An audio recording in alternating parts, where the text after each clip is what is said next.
During the harsh winter of 1888 in the Wyoming Territory, as the gales roared like a pack of starving wolves and the snowfall grew so blindingly dense that you couldn't even spot your own outstretched fingers, a peculiar situation was unfolding. At the same time that the wealthiest and most esteemed gentlemen of the area shivered beneath damp blankets, praying their hearths wouldn't die out, as their wives wept over feverish, coughing infants, and while livestock froze to death inside premium wooden enclosures, one particular household slumbered peacefully. This was a kin group who, a mere 6 months prior, had served as the laughingstock of the entire settlement. Their dwelling looked like an affront to common sense, a mockery of building standards, and an absolute folly erected by a fellow assumed to be entirely clueless. Yet on that very evening, when the great blizzard morphed the landscape into a white inferno, these folks slept soundly behind sealed windows, completely unconcerned about losing their warmth. On that freezing night, while neighbors resorted to incinerating their own indoor furnishings just to stay alive, this family didn't burn a single piece of firewood. That was because the timber, the invaluable fuel everyone else had stockpiled all summer long, had grown sodden from the dampness seeping through every wall crevice. However, their supply remained perfectly intact. Their wood was bone-dry, cozy, and shielded by a concept no one else had bothered to comprehend. What follows is the tale of Tomás Rivera, a guy who lost absolutely everything before achieving the only thing of true value. The calendar read 1887 when Tomás first set foot on the plains just outside Cheyenne. He was a lean figure, his complexion weathered by the harsh New Mexico sun, sporting exhausted eyes that had witnessed far too much hardship. He arrived accompanied by his 2 kids, 7-year-old Mariana and 5-year-old Sebastian, all riding in a wagon hauled by an elderly mule with a noticeable limp on its left side. His beloved bride, Rosa, had passed away the previous winter from an illness no doctor managed to treat, prompting Tomás to liquidate their meager belongings in order to start fresh. Rumors had reached him that the Wyoming Territory was giving away parcels of land, allowing any man to claim 160 acres, provided he cultivated them for half a decade. For a widowed Mexican immigrant with 2 hungry mouths to feed and a mere $24 to his name, this represented a final shred of hope. The plot he was assigned proved excellent for grazing herds, but unforgiving toward human beings. It sat on a wide-open prairie where the gales blasted relentlessly, and the nearest settlement required a 2-hour horseback ride to reach. The local residents eyed him with a combination of pity and disdain.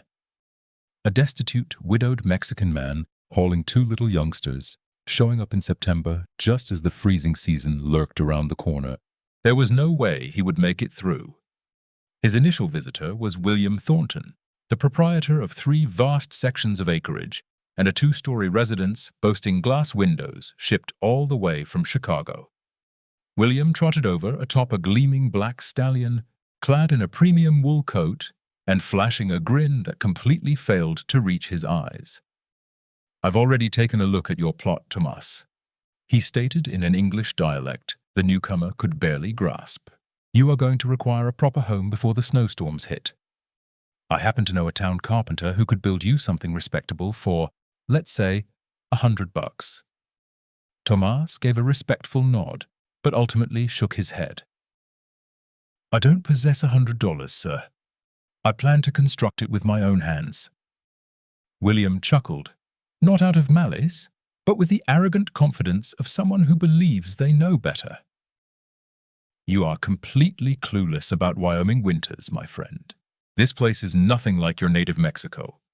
Around these parts, the freezing temperatures will end your life in a single evening if you aren't ready." The next local to drop by was Gustav Anderson, a Swedish immigrant who had spent a decade in the territory and possessed a log cabin that made everyone jealous. Gustav was a pragmatic fellow who rarely spoke, yet upon witnessing what the new arrival was mapping out, he simply couldn't hold his tongue. "That is never going to succeed," he remarked, gesturing at the blueprints the widower had sketched into the dirt using a twig. You intend to place the barn on top and reside underneath it. That is completely backward. Livestock emit awful odors. Manure will inevitably seep through. Moreover, the sheer weight could easily cave in your ceiling. The Mexican immigrant listened with calm endurance. My grandfather back in New Mexico used to do it exactly this way, he replied in a blend of Spanish and hand gestures. The body heat from the beasts travels downward. The hay keeps them free from moisture. The living quarters get warmed from above without needing a hearth. Gustav simply shook his head in disbelief. We aren't in New Mexico anymore, Tomás. You are in the Wyoming Territory now. You're going to get yourself and your youngsters killed, relying on those outdated notions. The third interaction proved to be the most heart-wrenching. It came on behalf of Reverend Josiah Whitfield, a towering, stern individual who delivered sermons every Sunday at the local timber-framed chapel. The preacher didn't show up personally. Instead, he dispatched his wife, Margaret, a lady possessing a gentle face but razor-sharp remarks. The Reverend is quite troubled about the little ones, she informed Tomás while watching Mariana and Sebastian mess around in the mud beside the wagon. He believes that if you fail to secure an adequate dwelling prior to November, the county ought to place the youths with a household capable of raising them the way the Lord intended. This isn't born of malice, Tomás. It is simply Christian charity. The widower felt as though the very earth was shifting beneath his boots. He clenched his hands so tightly that his knuckles turned pale. He gazed over at his offspring, the sole two motives his heart still bothered to beat. Right then and there, he made a firm resolution. He absolutely refused to beg for assistance. He wasn't going to take on any debt. He would never plead with these outsiders who stared at him as though he were some stray beast. He planned to erect exactly what his grandfather had instructed him. The very same structure his great-grandfather had utilized in the freezing peaks of northern Mexico, where the colder months were equally unforgiving. He was determined to build a sanctuary that neither the arrogance nor the cluelessness of these locals could ever fathom. I will have a completed home, Mrs. Margaret, he stated with unwavering conviction. And my kids will remain toasty throughout the entire season. I give you my word on that. Margaret stared back at him sorrowfully, the way one might look at a man headed for the gallows. May the Lord assist you, Tomás, because out here nobody else is going to. However, Tomás had no need for her deity. He merely required his own two hands, his recollections, and the profound knowledge of his elders. And so he got straight to laboring. If you believe that the sagacity of our ancestors outweighs the hubris of modern folks, make sure to subscribe to the channel. We are actively recovering those narratives that history attempted to erase. The immigrant began excavating. This wasn't some tiny trench, but rather a massive pit roughly 13 feet wide, 20 feet long, and nearly 6 feet deep. He shoveled for 7 consecutive days, working from sunrise until his palms could no longer grip the handle. Mariana and Sebastian gathered the rocks unearthed from the dirt, stacking them into a neat pile. The young girl fetched him water from the nearby creek, while the little boy tried pitching in with his tiny hands, though he mostly just got in the way. Yet their father never once told them to quit. They required that feeling of being helpful. They needed to sense that they were actively building their very own residence. Once the crater was fully dug out, the genuine construction commenced. Using the handful of dollars he still possessed, he purchased inexpensive lumber, the thinnest, most knot-filled planks that nobody else desired. $12 for the entire load. The merchant at the lumberyard gave him a sympathetic glance. That stuff won't survive a single blizzard, buddy, he warned. But Tomás offered no reply. He simply loaded the timber onto his wagon and headed back to his parcel.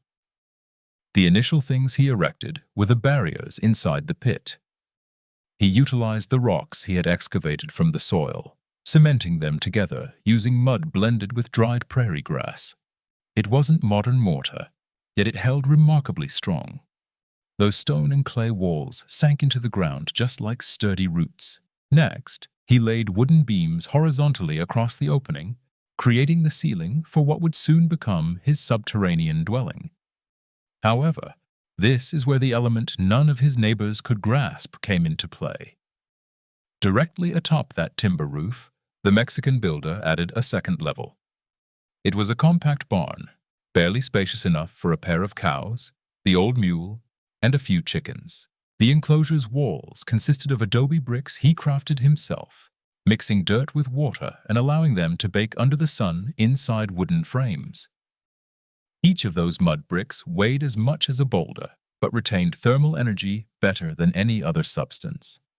Up above the barn's rafters, he piled heaps of hay, bale after bale of forage that he had scythed from the wild grasses growing right on his property. That hay served a dual purpose that only a fellow raised in clever poverty could truly appreciate. Primarily, the dried grass functioned as insulation. It captured the freezing drafts long before they could penetrate the livestock pen. Secondly, the fodder was dried out by the animal's body warmth, and that heat, instead of venting up into the sky as it would in conventional barns, filtered downward through the wooden joists right into the room where Tomás and his little ones slept. It acted as an entirely natural heating grid. The beasts would chew, exhale, and shift around, sending all that biological warmth seeping below, transforming the dugout into a cozy, moisture-free sanctuary. Yet the design didn't end there. The man also trenched a narrow duct leading from the barn out into the open air, a sort of low-level exhaust system that allowed dampness and foul stenches to escape, deliberately angled so the gales couldn't blow back inside. He had picked up this trick from his grandpa, who had adopted it from the indigenous tribes that endured mountain life for centuries prior to any European arrival. This was far from sorcery. It was pure physics. It stemmed from careful observation. It was a profound reverence for the natural world. Throughout the weeks, the widower toiled away. Locals would stroll by and stare. William Thornton rode past one afternoon accompanied by two buddies from town, pausing to spectate. The trio chatted in hushed tones, yet the builder could still pick up on their snickering. "He is digging himself a cave," one of them mocked. "Just like a wild critter. And he plans to shove cattle right on top of it. That fella has completely lost his mind." Gustav Andersson also came around, though he refrained from laughing. He merely shook his head in a gloomy manner. "It is a massive waste of effort," he muttered. "Once December rolls around, they'll have to come scrape his frozen corpse out of there." Even a handful of local youngsters tagged along with their folks one Sunday following church service. They stood a good distance away, pointing fingers and giggling. Mariana spotted them and tightly squeezed her dad's fingers. "Papa, they're saying we are foolish," she whispered.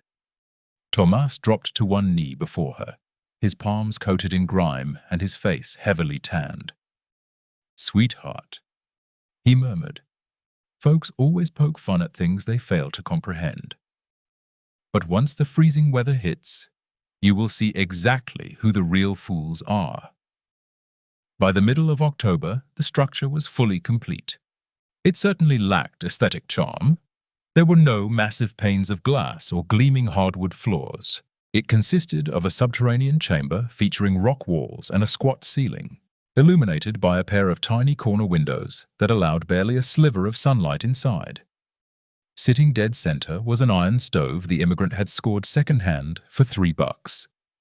The furnishings included 2 cots fashioned out of timber and thick twine, a single dining table, a pair of chairs, and up above in the pen resided the aging mule, a couple of young heifers Tomás had bartered his labor to acquire, and 4 hens a neighboring farmer had donated, since they were far too past their prime to lay eggs. During their initial night sleeping inside the dwelling, Mariana shed tears. "I'm scared, Papa. It's far too gloomy in here. The scent is peculiar." Her father wrapped his arms around her and softly hummed the melody her late mother used to perform for her. Out on the prairie, the breezes were picking up significant momentum. The autumn season was drawing to a close, and the patriarch was well aware that their ultimate test would soon commence. November ushered itself in with showers of freezing sleet. Daybreaks emerged with frost clinging to the prairie grass, and puddles turned to solid ice. The surrounding settlers initiated their cold weather preparations. William Thornton enlisted a pair of laborers to chop firewood for 14 straight days. They stacked towering heaps of logs right next to his massive estate.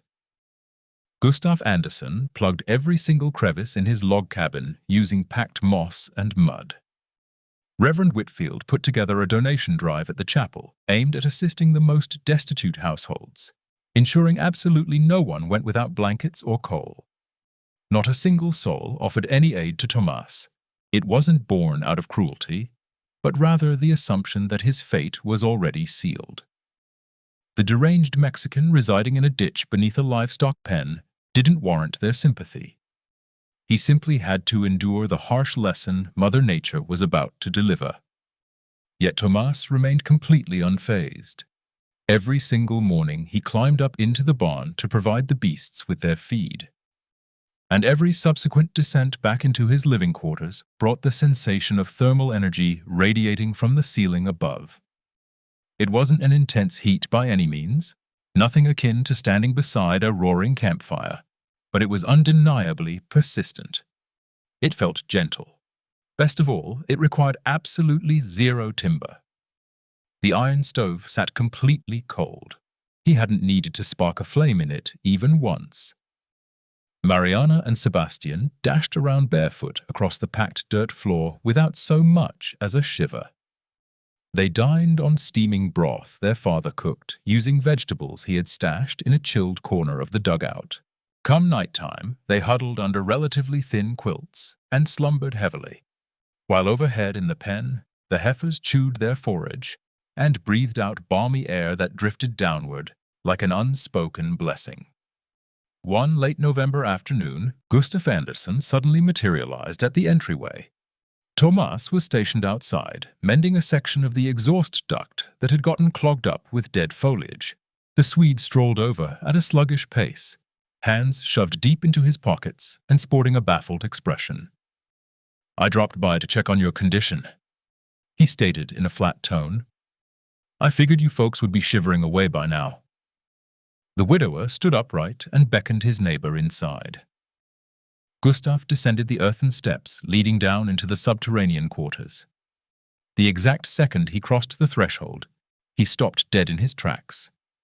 It felt balmy, not an overwhelming amount, but noticeably warmer than the outdoors. Furthermore, there was an absolute absence of smoke. There wasn't a single flame lit. The room lacked anything that could logically account for such a cozy temperature. "How on earth?" Gustav began, failing to conclude his inquiry. He gazed upward toward the timber joists adorned with dangling bundles of dried herbs. Next, his eyes drifted toward the dormant stove. Finally, he stared at the little ones playing placidly upon the floorboards. "It's the livestock pen up top," Tomás clarified. "The beasts warm up the fodder. The fodder then transfers that thermal energy to the timber, and the timber radiates it right into the living space. I have absolutely no need for a hearth." Gustav furrowed his brow. "That defies all logic. Farm critters don't emit nearly enough body heat for that." The builder cracked a grin. "A solitary beast won't? No. However, 4 of them clustered in a confined area, insulated by hay that traps every ounce of warmth, most certainly do. My grandfather passed this knowledge down to me, and his own grandfather taught him before that." The Swedish man lingered for several more minutes, scanning the premises with the gaze of someone witnessing an impossible phenomenon. Ultimately, he gave his head another shake. "Well, perhaps it manages to hold up for the time being. Just you wait until the genuine freezing temperatures hit. Once the mercury drops to 20 below zero, this little gimmick of yours won't do you a lick of good." And with that, he departed without uttering a goodbye. Still, Tomás remained completely unbothered. That was because he held a secret Gustav was entirely ignorant of. He was well aware that up in the New Mexico highlands, his grandfather had weathered winters where snowdrifts swallowed rooftops completely in half. He knew for a fact this layout was no mere gimmick. It was ancient, proven science. December arrived with a vengeance. Snowfall kicked off at the start of the month and didn't let up for days on end. The dirt roads transformed into impassable stretches. Households locked themselves indoors, burning firewood around the clock just to keep the chill at bay. Plumes of smoke billowed from every chimney across the territory, resembling gray distress signals against a pale sky. Over at William Thornton's estate, trouble started brewing right away. The timber he had hoarded was stacked outdoors, shielded by nothing more than a simple tarp. Snowdrifts seeped between the logs, and whenever they tried to ignite them, the soggy wood generated far more soot than actual warmth. William found himself hacking constantly. His wife, Clara, grumbled that their home was choked with smoke, yet cracking a window to air it out let the freezing drafts slice through like daggers. The kids came down with severe sore throats. They were forced to summon the town doctor, who charged a $5 fee for the house call plus another $3 for the medicinal syrup. Even with all that, the icy chill continued to creep in through every crevice, window pane, and poorly caulked floorboard of that grand, boastful residence. Over at Gustav's place, the situation wasn't vastly improved. His log cabin was undoubtedly sturdy, but the timbers consisted of unseasoned pine he had personally chopped down a couple of years prior. As time passed, the lumber had dehydrated and shriveled, creating noticeable gaps between the logs. Gustav had made efforts to caulk them using moss, yet the vegetation simply dried out from the hearth's heat and crumbled away. Every single evening, the Swede was forced to stoke the flames every couple of hours. He found it impossible to catch any sleep. His spouse, Ingrid, would wake up shivering and plead with him to toss on extra logs. However, their fuel supply was rapidly dwindling. By the middle of December, Gustav had to resort to incinerating the fence posts from his livestock corral. He simply had no other alternative. Reverend Whitfield put together prayer gatherings at his own residence. Local families congregated on Sundays, following the service to beg the Almighty for a brief cold season. Yet deep down, every single one of them was paralyzed with fear. The freezing temperatures that December were far from typical. The mercury plummeted lower with each passing night. 15 below zero, 20 below, negative 25 degrees Fahrenheit. The herds started dropping dead. Horses quivered violently inside their stalls. And everybody was acutely aware that the harshest weather was still lurking on the horizon. Meanwhile, down in the dugout beneath the barn, Tomás and his little ones existed in a bizarre state of tranquility. Their dwelling stayed comfortably mild. It wasn't sweltering, just pleasantly balmy, just enough to remain cozy while sporting a lightweight sweater. The iron stove remained completely dormant. Tomás hadn't sparked a single flame inside it yet. Why on earth would he need to? Thermal energy continuously radiated downward from the rafters. The heifers overhead were shielded from the gales by those thick mud brick barriers. The forage kept them completely free of moisture, and that toasty microclimate brewing inside the pen drifted down in gentle waves straight through the floorboards. Even more crucially, the immigrant's firewood was bone dry. He had stashed it in a corner of the subterranean living quarters, completely out of reach from the dampness. If he ever required a blaze for preparing meals, or in case of an absolute emergency, he knew for a fact his timber would catch fire on the very first try. But up until this point, he hadn't found any use for it. One mid-December morning, Mariana posed a question. "Papa, how come everyone else has to burn so much wood while we don't?" Her father pulled her onto his lap and broke it down using straightforward terms. Because those folks erected their homes to show off. We built ours to stay alive. They desired dwellings that looked aesthetically pleasing. We just wanted a shelter that would keep our hearts beating. There is a massive distinction there, sweetheart. And that specific distinction is exactly what's going to pull us through. On the 23rd of December, 1887, the heavens shifted. The atmosphere took on a sickly greenish-gray hue that the territory's old-timers recognized with sheer dread. It was the exact shade that preceded the most devastating blizzards.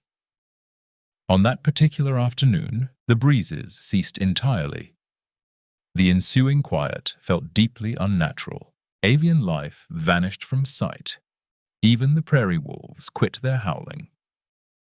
Gustav headed into town that afternoon to stock up on emergency rations. The shopkeeper, an elderly fellow named Samuel, who had spent 3 decades in Wyoming, shot him a gravely serious look. "Something wicked is approaching, Gustav. I can feel it deep inside my joints. Purchase every single item you can afford, and don't step outside your cabin for any reason whatsoever." The Swede loaded his sled with flour, pinto beans, salt, and all the firewood he could manage to buy. He dropped $20, which accounted for nearly his entire life savings. Yet, upon returning to his property and gazing up at that bizarre sky, he realized he had made the correct call. William Thornton made his own preparations as well. He ordered his 2 eldest boys to fetch all the remaining timber from the storage shed. However, when they went to retrieve it, they found that snow had drifted through the shed's damaged roof, leaving half their fuel completely soaked. William swore loudly and kicked at the snowbank in a fit of rage, but there was absolutely nothing to be done about it. That was the entirety of the firewood they possessed. Reverend Whitfield gathered his loved ones and offered a prayer. "Lord Almighty, shield us from the approaching tempest. Do not let the freezing temperatures snatch away everything you have bestowed upon us." Then he proceeded to nail heavy quilts over all the window frames. Not a single person went to check on Tomás. Nobody bothered to warn him. No one extended a helping hand. Because everyone simply assumed that if they, the seasoned, wealthy, and well-prepared folks, were barely scraping by, then the deranged Mexican must already have perished, or he would be dead very shortly. However, the widower had observed the heavens himself, and he understood exactly what was coming too. He headed up to the barn and tossed the livestock a double portion of feed. He murmured to them gently, stroking their backs. "You beasts are going to have to put in some serious work," he told them. "You're going to have to keep us from freezing." Afterward, he descended into his dwelling, bolted the heavy timber door, caulked the edges using scrap rags, and sat down alongside his kids to ride it out. That very evening, on December 24th, the Great Blizzard of 1888 officially commenced. Even though history texts would later dub it the Children's Blizzard due to the fact it claimed the lives of over 200 schoolchildren trapped on their way home, at that exact moment, the storm carried no title. It possessed nothing but unadulterated fury. The gales slammed into the plains like a runaway locomotive. It wasn't merely blowing, it was shrieking. It was howling. It battered the homesteads with fists made of solid ice. The precipitation wasn't falling downward. It whipped completely horizontally, so blindingly thick you couldn't spot an object 3 feet in front of your face. And the chill. Good Lord, the cold was entirely otherworldly. The mercury plummeted to negative 35 degrees Fahrenheit in a matter of hours. And factoring in the wind chill, it felt closer to 50 below zero. Over at the Thornton residence, catastrophe struck swiftly. The roaring drafts pinpointed every single crack and gap between the siding boards. The glass panes rattled violently as though they were on the verge of shattering. William shoved extra timber into the fireplace, yet the soaked logs struggled to even catch a spark. Thick soot flooded the living space, causing everyone to hack and shed tears. Clara began shrieking that they were going to suffocate. Her husband wrenched open a window pane to vent the smog, and the freezing air poured inside like an avalanche. The indoor temperature nosedived instantaneously. The youngsters immediately started wailing. He slammed the sash shut, but the damage was already done.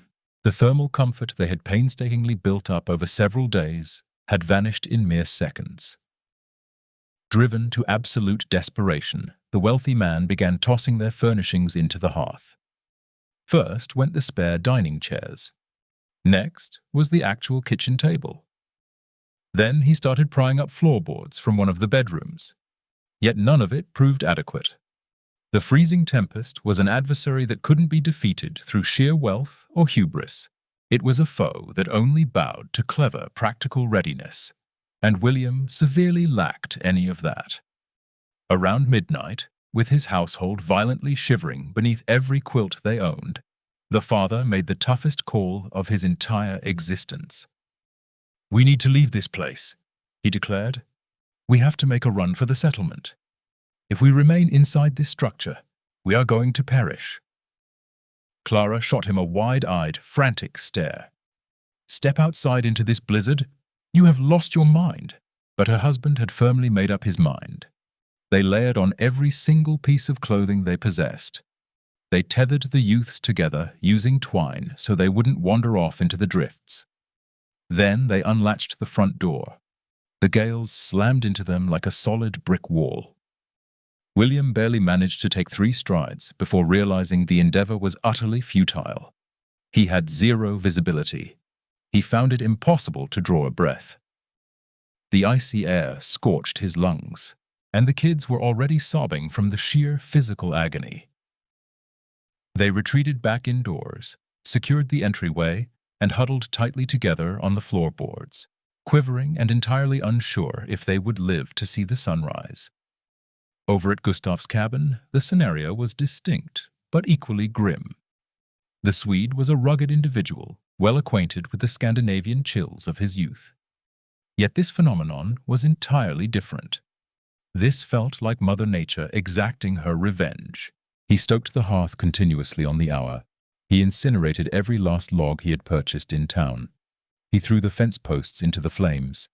He even tossed in the wooden-handled farming implements. And once there was absolutely nothing left, he began burning the garments they weren't actively wearing. Ingrid was tucked tightly into a corner, with her 3 youngsters pressed firmly against her torso. "Gustav, we don't have a single thing left to burn," she sobbed. The patriarch scanned the interior of the cabin he had erected using his very own labor. He stared at the heavy timber entryway. He gazed up at the overhead joists, and he realized that if the blizzard didn't break shortly, he was going to have to start tearing his own residence apart just to survive. However, right in the thick of his panic, the Swede recalled a specific detail. He remembered the dugout situated underneath the livestock pen. He thought back to that baffling thermal warmth he had experienced during his November visit. He replayed Tomás's explanation regarding the beasts and the forage, and even though his ego was screaming at him not to do it, his primal urge to stay alive hollered much louder. He firmly made up his mind. He bundled himself in as many quilts as possible, instructed Ingrid to bolt the door behind him, and stepped out into the tempest. He wasn't heading toward the settlement. He was marching straight toward the deranged immigrant's property. Because at that very second, Gustav grasped a concept he should have understood from day one. Genuine madness wasn't adopting a different building style. Real insanity was constructing things exactly like everyone else while anticipating a completely different outcome. Trekking those roughly 600 feet felt akin to marching straight into the underworld. The man couldn't spot a single thing. He navigated entirely by recollection and gut feeling, keeping one palm outstretched in front of him. The freezing gusts scorched his facial features like pure battery acid. Every single inhale felt like a blade slicing into his respiratory tract. And on more than one occasion, he heavily contemplated turning back. Yet he kept pushing onward, simply because his kids were counting on him. Once he finally stumbled upon the dugout, he pounded against the timber door using his frostbitten knuckles. He hammered away until he lost all sensation in his extremities. And when the entryway finally swung wide, the Swede practically collapsed across the threshold. Tomás grabbed hold of him and dragged him into the interior. He secured the door shut and assisted the freezing man into a seated position. The European immigrant was entirely coated in frost. His brow hairs had turned solid white. His mouth carried a sickly blue tint. But the thing that stunned the Swede the most wasn't his own physical decline. It was exactly what he felt upon crossing that threshold. Warmth. Not an overwhelming amount. It wasn't akin to standing directly beside a roaring campfire, but there was undeniable thermal comfort. A mellow, unwavering, completely genuine heat. Gustav scanned the premises with glazed-over pupils. The iron stove remained completely dormant. There was zero flame. There was absolutely no soot. Merely that logic-defying coziness radiating downward from the joists. "My loved ones," Gustav managed to croak out in a fractured tone. "They are currently freezing to death. I am begging you." The widower didn't hesitate for a fraction of a second. He didn't demand any explanations. He didn't utter a single, "I told you so." He sought zero retribution. He merely gave a firm nod. "Go fetch them. Bring them straight to this dwelling. We have plenty of room to accommodate everyone." The desperate father marched right back out into the tempest. And on this particular trip, the journey back didn't seem nearly as endless, because he was now fueled by genuine optimism. Over the course of the ensuing hours, one after another, the very locals who had mocked the Mexican immigrant showed up at his entryway. The Swede arrived first, trailing his entire household behind him. All 5 of them stumbled inside quivering, plastered in powder, their eyes welling up with tears of sheer relief the second they felt the indoor temperature.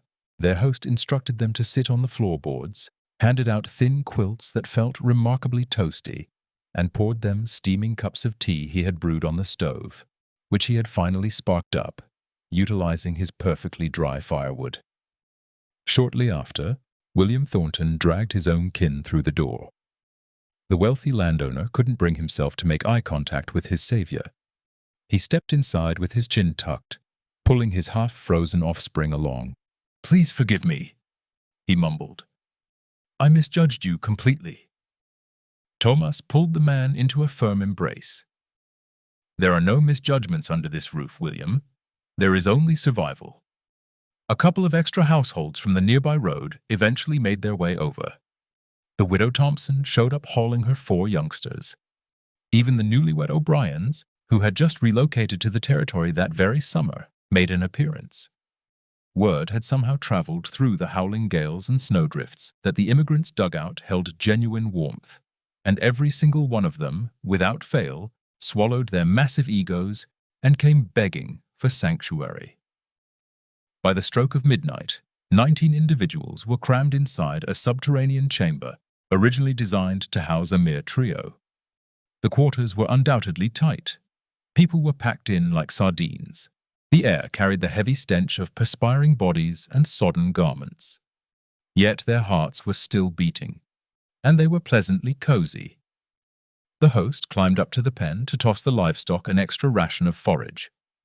The anxious heifers were clearly spooked by the commotion below, yet they continued chewing their cud, kept inhaling deeply, and relentlessly pumped out their biological heat. He gently stroked their thick necks. "I appreciate it," he whispered softly. "You beasts are rescuing human souls this evening." Upon heading back down, he spotted Gustav standing upright, glaring at the timber rafters with the expression of a guy witnessing divine intervention. "How did you figure this out?" the Swede inquired. "How were you so absolutely certain this setup was going to succeed?" The homeowner settled onto the dirt floor right next to his little ones. "My grandfather shared a tale with me back when I was just a boy," he replied. He explained that one time, up in his mountain village, they experienced a freezing season so vicious it wiped out 50% of the households. Yet there was one individual, an elderly fellow everyone pegged as a fool since he muttered to himself and erected bizarre structures, who made it through without a scratch. Do you want to know the reason? It was because he didn't build his home to dazzle the neighbors. He constructed it to collaborate with the environment rather than battling against it. He harnessed the thermal energy of the soil itself. He tapped into the body heat of his livestock. He utilized dried grasses as a living roof way before anyone had even coined that specific term. And while all the arrogant townsfolk froze into solid blocks of ice, he just kept right on breathing. My grandpa told me, "Tomás, you must never let this slip your mind. Mother Nature holds zero respect for your hubris. She only bows down to genuine cleverness." Gustav wiped away the moisture that had begun rolling down his cheeks. "I honestly believed you were completely uneducated. I figured you were clueless regarding how things worked in the Wyoming Territory. Yet I was the one entirely lacking knowledge. I knew absolutely nothing when it came to staying alive." Tomás offered a warm grin. "That isn't your burden to bear, my friend. You were instructed in a very specific method of self-preservation. I was educated in a completely different approach. Both strategies carry merit, but during this particular freeze, my technique happened to yield superior results." The blizzard raged on for 3 consecutive days. 72 hours where the gales never once ceased their shrieking. 3 full days of relentless, blinding precipitation. A span where the entire Wyoming Territory morphed into a pale, sprawling graveyard. Yet inside that dugout, beneath the livestock pen, 19 human beings endured without incinerating hardly any timber whatsoever. Because the layout the Mexican immigrant had engineered, the very design the locals had branded as pure insanity, was genuinely sheer brilliance cloaked in absolute modesty. Rations were strictly portioned. Their remaining grub was stretched as thin as possible. The host distributed every last item he possessed: his milled wheat, his pinto beans, his seasoning, his loose-leaf tea. And once supplies ran dangerously low, Gustav and William marched back to their own properties together, braving the ferocious gusts for several minutes just to haul back whatever rations they had left behind. And they split every single crumb among the group. Because over the course of those 3 days, every social divide shattered completely. The Scandinavian, the Englishman, the Irish couple, and the Mexican widower were no longer mere outsiders to one another. They were co-survivors. They had become kin. The youngsters messed around together on the packed dirt. Mariana instructed them in Spanish melodies. Gustav's offspring schooled the others on Swedish vocabulary. And everybody chuckled, sharing the distinct kind of laughter that only bubbles up after staring the Grim Reaper dead in the face and walking away to share the tale. By the dawn of the 4th day, the gales finally died down. The sun peeked out hesitantly, casting its rays upon a completely unrecognizable landscape. Snowdrifts swallowed the scenery entirely, reaching all the way up to the window frames of the surrounding cabins. Sturdy timber-lined trunks had snapped in half. Livestock pens had been utterly decimated, and once the patriarchs stepped outside to survey the devastation, the sight completely shattered their spirits. The herds. Nearly all the cattle across the entire region had perished. Heifers, stallions, and ewes were all flash-frozen in horrifying stances, a handful still propped upright, resembling literal ice sculptures. The homesteads had taken a severe beating. Roofs had caved in under the immense burden of the powder. Glass panes had shattered from the intense barometric pressure. And inside 3 distinct residences throughout the territory, they stumbled upon corpses. Entire households that simply couldn't generate enough warmth. Folks who had drifted off to sleep in the freezing chill and never once opened their eyes again. Gustav wept openly. William shed tears of sorrow. Even the normally rigid Tomás felt moisture cascading down his jawline. Because even though their group had made it out alive, plenty of others hadn't been quite so fortunate. And that reality stung deeply.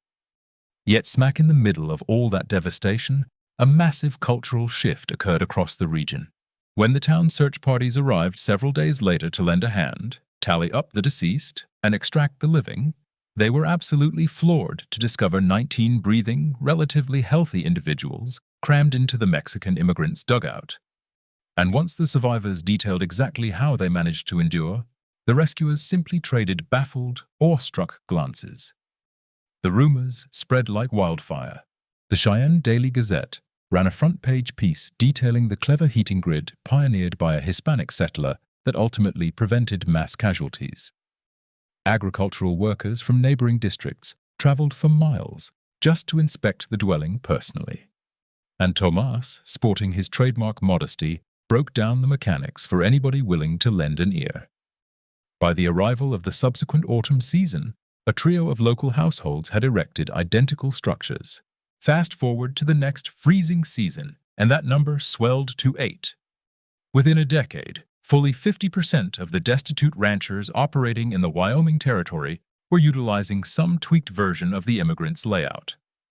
Livestock pens positioned directly above subterranean living quarters, forage functioning as a thermal barrier, biological body warmth substituting for a traditional hearth.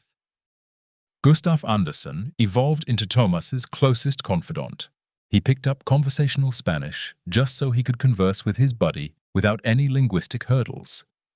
He pitched in to help enlarge the dugout when the widower eventually tied the knot again years down the line with a local school mom. The Swede made sure to instruct his own offspring to deeply revere knowledge that stems from highly unlikely sources. William Thornton never managed to reclaim his massive ego. However, he acquired something infinitely superior. He gained genuine modesty. He partnered up with his former target of mockery to launch a highly efficient homesteading enterprise. And as a team, they erected dozens of practical sanctuaries for penniless newcomers showing up with zero assets, schooling them on the fact that true prosperity isn't measured by your expenditures, but rather by what you manage to hold on to. Reverend Whitfield penned an entire Sunday address centered around the Mexican immigrant. He dubbed the piece, "The least among you shall be ranked highest." And even though the man himself never once set foot inside that chapel, the preacher's remarks became permanently etched into the community's collective memory. The Almighty does not evaluate a gentleman based upon the aesthetic appeal of his residence. The clergyman declared from the pulpit, he judges him strictly by his willingness to divide up the tiny morsels he actually possesses. Tomás Rivera walked the earth until the ripe age of 74.